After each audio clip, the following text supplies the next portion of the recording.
Numbers, joined here with Chairman Mark Kern and Mila Blanford, Director of the St. Clair County Health Department. Mila, thank you for joining us. Thank you, Herb. And you have the update numbers. I sure do. Good afternoon, everybody. For the reporting period of December the 2nd through December the 8th, we have a total of 1,012 new tests. I have a total of 14,890 for the reporting period, and I should say that 1,012 are the positive tests. The age range of those individuals is under 1 into their 80s. The weekly county positivity rate is at 6.8, with the 7-day rolling average match at 6.8. The regional positivity was at 6.5% as of December the 5th. Unfortunately, we have 9 new deaths to announce.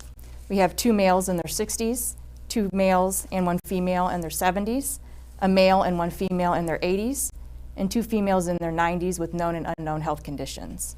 Countywide, we have conducted a total of 578,320 tests, consisting of 43,663 positives and 534,657 negatives. Total number of deaths to date is 579, and our condolences go out to those families. To date, the number of individuals who've completed their 10-day isolation period is at 41,781. Statewide, we have conducted a total of 40,435,345 tests, consisting of 1,867,912 positives, which is an increase of 51,918 from last week. Total deaths is 26,712, which is an increase of 253 from last week. For St. Clair County hospitalization numbers, the number of COVID-related hospitalized patients in St. Clair County is currently at 53. Regionally, we're at 136. Total number of patients on ventilators is 2. Regionally, we're at 10. And Randy, if you could show the graphic that was provided by our hospitals. You can see that about 74% of those in the hospital are unvaccinated. Those in the ICU, 92% are unvaccinated, and 50% that are on the ventilator. Thanks again to our hospitals for getting that data over us today. And Randy, with the age breakdown we'll talk about next, you can see that we have about 15% that are under 10, 20 or 30% are under the age of 20, and then cumulatively, we're looking at about 63% that are age of 40 and under, and that's a little bit increased from last week in those younger age groups. We're still seeing about 90% of the variants reported to St. Clair County Health Department are the Delta variant. Okay. For congregate care, announcing those that are in outbreak status, Aperian Care of Mascoutah, 1 new case. Bradford Place in Swansea, 1 new case. Cedar Ridge of Lebanon, 13 cases. Cedar Trails of Freeburg, 1 case. Freeburg Care Center, 5 cases. Four Fountains, 1 case. St. Paul's Home, 1 case. And Swansea Rehab and Care, 1 case. So that we know that the Omicron has been identified in Chicago, here in Illinois. While there's still a lot of studies undergoing to find out the efficacy of our current vaccines against that variant, we know that the best tool that we have in our tool belt is still to be fully vaccinated and to receive a booster dose when that's available. We offer all 3 types of vaccine at our 330 West Main Clinic, Monday through Friday from 10 to 6, Saturday from 8 to 4. You can drive up without an appointment, or if you want an appointment, you can go online and register. In addition, you can call the health department Monday through Friday from 8 to 4, and they will help you register. Again, that number is 825-4447. We continue to offer testing at St. Clair Square Monday, Wednesday, Friday, and Saturday from 8 to 4 up at the mall, as well as there's MedExpress, CVS, a lot of different options we have here in our county for testing services.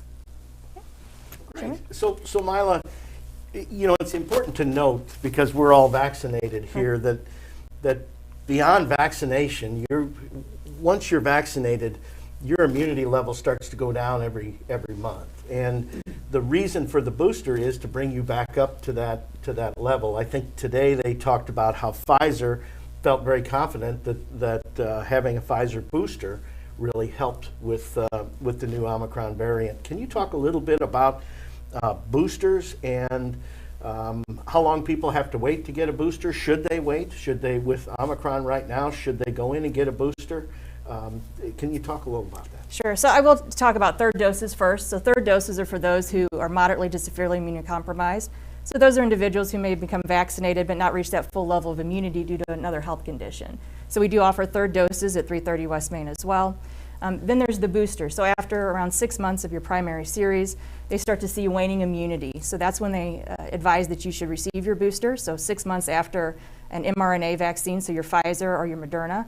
if you receive the J&J, 2 months after that first J&J vaccine that you've received, you can receive your booster. And that is the recommendation, that anybody who is eligible for a booster, that you receive it as soon as possible. And so if you go to 330 West Main and say, I'd like a third dose, your doctor sends you there, or you just say, I have a pre-existing condition that would really make it right for me to get that third dose as opposed to a booster? You Right. talk to the caregivers at 330 and they help determine whether a third dose is necessary? Right. You can discuss your health history with our medical professionals at 330 West Main, and they can help you with that guidance. CDC's information is out there on their website. If you feel more comfortable talking to your provider, you can certainly do that before coming to 330 West Main. But we do have medical professionals on staff there that can address your questions and concerns. And the difference between a booster and a third dose is the amount of vaccine that you're given? No, the third dose is for individuals who, again, are moderately to severely immunocompromised. Now, for your booster, it depends on what type of vaccine that you originally received. So, So a Pfizer third dose is a full dose of Pfizer. A booster dose is no. no. So it's a different serum altogether. No, it's the same vaccine, just different allotments. You mean different amount of Yes. vaccine? So okay, I think we're on the same page. Okay. You're the medical expert. I just read the zip codes. Okay. And while we're at it, let's read the zip codes. 62059 today up 4 to 65. 62201 up 29 to 906. 62203 we're up 32 this week to 996. 62204 up 20 to 681. 62205 up 27 to 1026.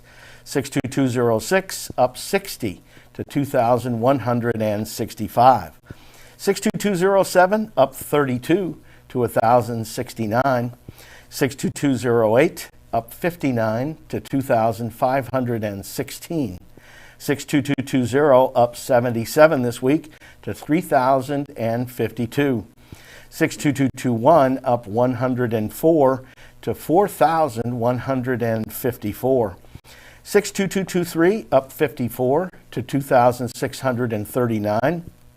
62225 up 16 to 302. 62226 up 91 to 4640.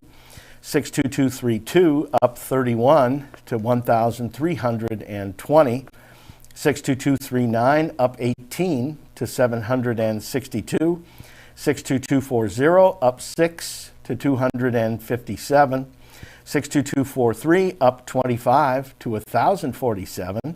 62254 up 17 to 1050. 62255 up 2 to 140. 62257 up 6 to 501. 62258 up 28 to 1551. 62260 up 35 this week to 1079. 62264 up 7 to 529. 62269 up 142 to 4934. 62285 up 8 to 792. And finally, 62289 is up 2 to 70. Regional positivity is down to 6.5% in the county. 7-day rolling average is also down this week to 6.8%.